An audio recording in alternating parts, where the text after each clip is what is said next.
Everybody, welcome to this edition of Shelbyville Now Sports Talk Live. I'm David Thomas. Mr. Bill Anderson's here with us today. Kenny Parker is out refereeing ball games if he hadn't been rained out. So he's doing the umpiring job for a lot of girls softball from now on for a while. So we're going to kind of do a wrap-up show for this season. And Bill, let's talk about boys basketball tournament. We didn't get back to that one. Who were our champions in all the divisions? In Class 1A, you had Hampton and Middleton. Middleton's over there near Bolivar in West Tennessee. I believe Hampton's near Chattanooga. They beat Middleton 51-43 for the 1A championship. And then in 2A, you had Alcoa beat Douglas 59-58. What was interesting was Giles County right down the road made the Final Four of that one. Right. And lost to Douglas 56-42. In 3A, Knoxville, Fulton 82, Haywood County, who had a good ball club over in West Tennessee, 52. And this was the one these were two good teams, Memphis, Overton, and Independence. And I heard Independence might have been the best team in the state. Well, Independence is our only Middle Tennessee school that actually made it. Right.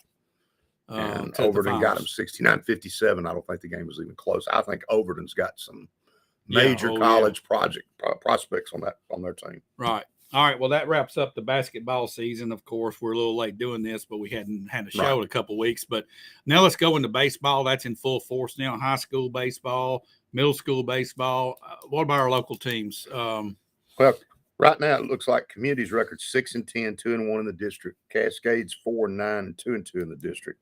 In softball, the Community girls are 8-5, 2-0 in the district, and I think Cascade girls haven't won a game yet. All right. Well, I know but that some of these, I would say, these Community girls are. I would assume a lot of the same ones on the basketball team that made that nice run as well. Yeah. So we also have Shelbyville Central. I think the last record I saw was 6-9. So our baseball teams are 8-9. 8-9, 2-4 in the district. 2-4 in the district. So they're coming back a little bit. Baseball teams will continue playing until the end of school. Right. So they've got a long way to go yet. They usually play, 30 to 35 games. Yeah. And, of course, the rain here has affected. Yeah, it has. Probably got everybody way behind. Yeah, it has. All right. So moving on now into college, NCAA tournament, men's tournament. Bill, were you surprised? Oh, man. Weren't you? I know. Now, I'm not surprised UConn blew out. No, but I was surprised Alabama got beat. I was surprised that Houston got beat. It shocked me. I know it. And then you had Florida Atlantic. What a run. Florida Atlantic. I think you look at that team and you say that was a team. Right. They played as a team.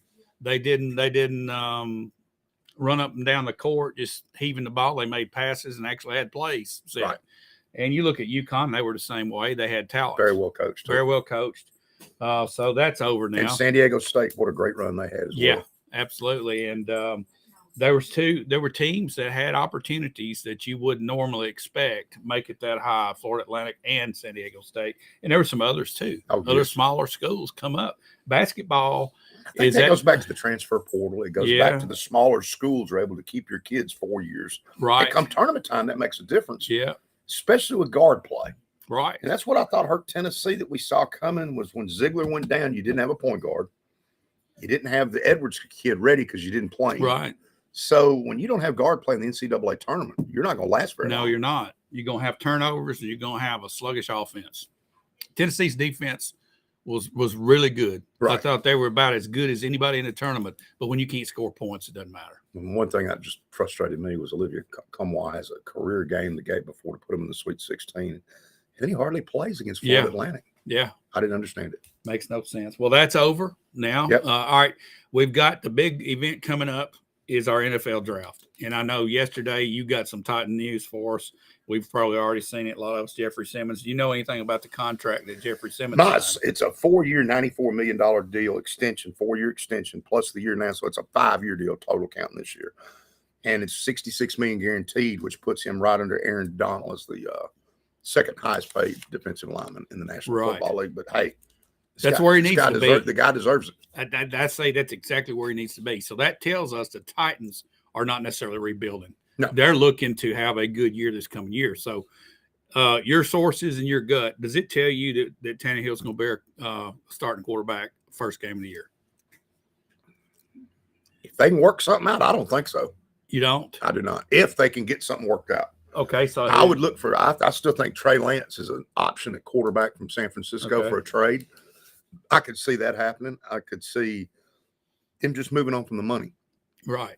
Or perhaps I do think if you made a deal for Trey Lance, you leave Tannehill here. It's too much money. And then it puts Tannehill in a horrible situation because everybody, the first interception's thrown, you want to see Trey Lance or whatever. Right. So, but right now, I mean, unless Tannehill was to redo that, he's just making too much money. You think they'll release him June 1st? I think they well could and save 27, 28 million. Then they can get they can go shopping. And they could go shopping. Yeah. All right. Well, it's going to be interesting to see how that plays out between now and the draft. And then after the draft, all the scuffling around that goes on. So probably July 1st, we're going to have a different Titans team. Yes, we will could. So we're going to come back. I would not be shocked to see Tannehill back, but I wouldn't be shocked not to either. This is a new regime. I mean, you're talking a lot of money here. Tannehill's cap numbers up in the 30s, 36, 37 million. Yeah, and you release them, you're going to save 27 million. That's why I think that's an option. Yeah. All right. So I think there's a chance a trade's an option too for somebody like the Cardinals or someone who has a hurt quarterback. Kyler Murray may not be ready for half the season. But are you going to get any good picks? That's the question. In that swap, in that trade. And the rumor you keep hearing is that possibly we're looking to move to 3 and get Arizona's pick. I've heard that. There's so many rumors floating around on the internet. That's what makes this kind of fun. You got so many people now that have all of a sudden become experts and have a podcast, and they all have their opinion and they all circulate those rumors. One of the rumors I've heard is that our running back, Derrick Henry, might be traded or might be released or traded to the Chicago Bears is one spot that came out. Have you heard anything on him? I don't see that happening. I think Henry's here this year. Okay. Past this year, I don't know. Kevin Byard. What about Kevin Byard? I think he'll be here as well. Okay. From what I understand. I think your better chance is Tannehill if you pick of the 3 is the one that's not here. But again, they got to have somebody to replace him with. Yeah. So that's all contingent. Can you work something out and get somebody or something, which either be a high draft pick, maybe one of these quarterback slips. Well, I still think the Trey Lance thing is in play here because of Rand Carthon coming from San Francisco, knowing him. Right. There's that connection there. And he's on a rookie deal. So, again, these teams, if you look, if you've got a quarterback on a rookie deal, Trey Lance is still on a rookie deal. You're not paying that big money. You got money everywhere else. Okay. And next year, the Titans will have plenty of money. If you had to lose one of those 3 players, Byard, Henry, or Tannehill, who would it be? Tannehill. Absolutely.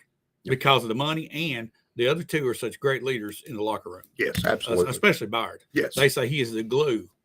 And Jeffrey Simmons is coming up, and he's coming up in there. And then Henry on the offensive side, he leads with a quiet demeanor, but he works. I do. Looking at what we've done so far, I think defense is going to be pretty good. I'm concerned offensively, though. Right. We've not addressed any receivers. Right. For whoever the quarterback is. Got a couple of linemen with a question mark. Right. Maybe the guard's pretty good, but I mean that tackle is a big question mark. Yeah. So you gotta think we're going to draft high. Is our first pick going to be a lineman? Right. It's got to be. In my lineman opinion, or a wide receiver. Yeah. Because 2 things that we were really bad at were wide receiver and offensive line, and we were terrible at both last year. Well, it's going to be interesting to watch. We're going to come back in May and do a draft right after the draft. Go through what we've done at that point. Go through all the picks. Take a look at the league where we've kind of fit in our division, and take a look at the league. So we look forward to doing that. And but like I said, this is kind of a wrap up show for this season. Hey, too bad we couldn't get our boy Aaron in here today. We had some questions for him. I know. We'll have him back. Why is Aaron Rodgers not wearing that jet green yet? Exactly. Where is he? Is he just in limbo now? I don't understand what's going on there. I don't either. 1 minute he's a Jet. Because like the Packers are holding the deal up because they want more, but you don't have any leverage here because there's nowhere else to trade him to. Yeah. And to me, the Packers better move on or they're going to be on the hook for nearly $60 million in money. Here's the thing. He can't go back now to the Packers.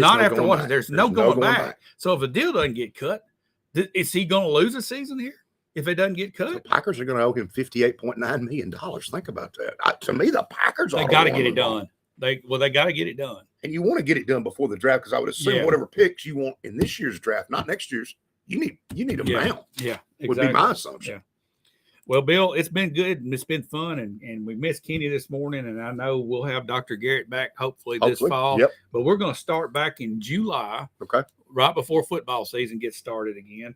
So we're going to take some time off, except for our draft Except for our special, draft show, and we right might after the draft. have a special throw-in show in here Okay. somewhere. But guys, we appreciate you hanging with us Absolutely. this year, and we've enjoyed it. We look forward to our special shows coming up, and then getting cranked up again before football season. Guys, thanks for watching, and we'll be back again. And just watch on our Facebook page. We'll put up our next time for our next show. Thanks for watching.